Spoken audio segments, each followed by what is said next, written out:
Sino ba ang mememohan natin, Willard? Oo, ang dami.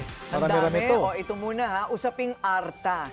Itong meron palang ganun, ano? Meron. Anti-Red Tape Authority.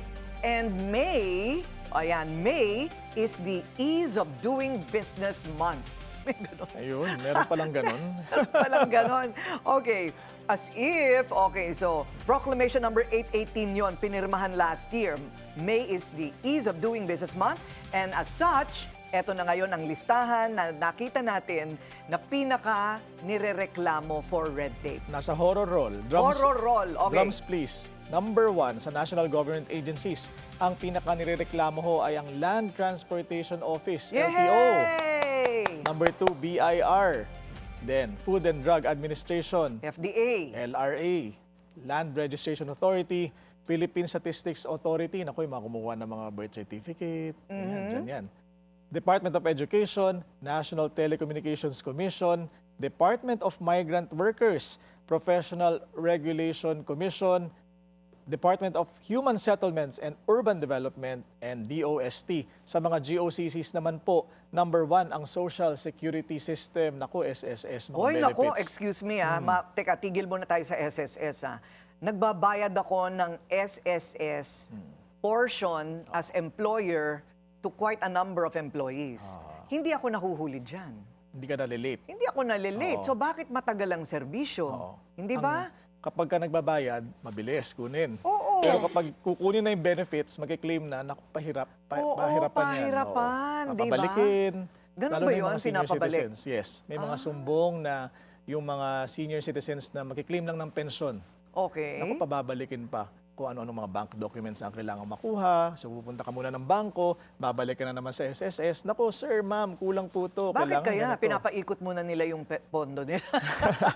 Pinapaikot. O sige, okay. Next. Number 2 sa mga GOCCs, ang pag-ibig. Pag-ibig funds para sa mga housing, sa mga loan. Number 3, PhilHealth. Okay. Number 4, PhilPost. Then Land Bank, GSIS, National Irrigation Administration, Laguna Lake Development Authority, PDIC, at National Food Authority. Alam Ayan. mo, bakit ang Pilipinas parang pinag-iinitan ng langit? Laging pinahihirapan.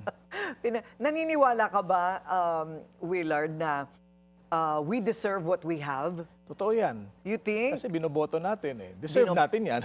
Correct, di ba? Oo. Kung sino man ang nakaupo ngayon dyan, deserve natin yan dahil sila ang pinaupo natin dyan. And not just the presidency, everybody down the line. Di ba? Senators, congressmen, mayors, di ba? Governors, lahat po yan ating pinag-iisipan dapat at pagkatapos, binoboto natin. Ayun. Ito, konting tip na lang sa mga kapwa natin, citizen. Kapag ka nagre-renew kayo ng mga lisensya nyo sa LTO, kung saan man, dapat ho ay may nakapaskil na Citizens Charter. Doon Okay. nakadetalye yung process flow ng mga dokumento. At kung halimbawa, lumihis yung isang government employee, pinahihirapan masyado yung citizen at wala sa proseso yung hinihingi, pwede talaga ireklamo. Oo. Alam mo, in all private hospitals, we were able, nako, ito isang pinagmamalaki ko ito. Nagraradyo pa rin ako noon yung tungkol sa medical malpractice. If you remember, maybe you don't. Pero at least naabot namin yung part na kinailangan na ngayon, mandated na ngayon na magkaroon ng patient's rights